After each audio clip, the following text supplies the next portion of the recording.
চলে আসছি পাম্পে, এখন যাব ফুয়েল ভরার জন্য।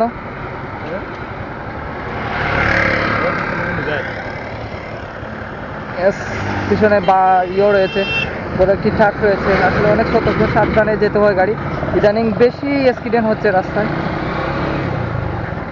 এর জন্য বিশেষ সতর্কতা অবলম্বন করে আমি রাস্তা পার হলাম, ইউটার্ন নিলাম।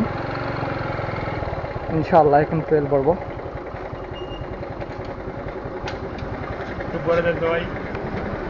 500 টাকা দিন।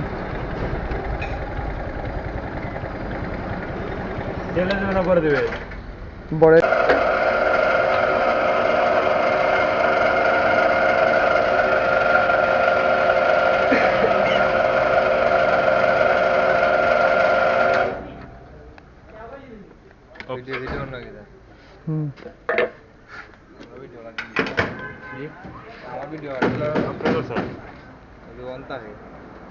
इंशाल्लाह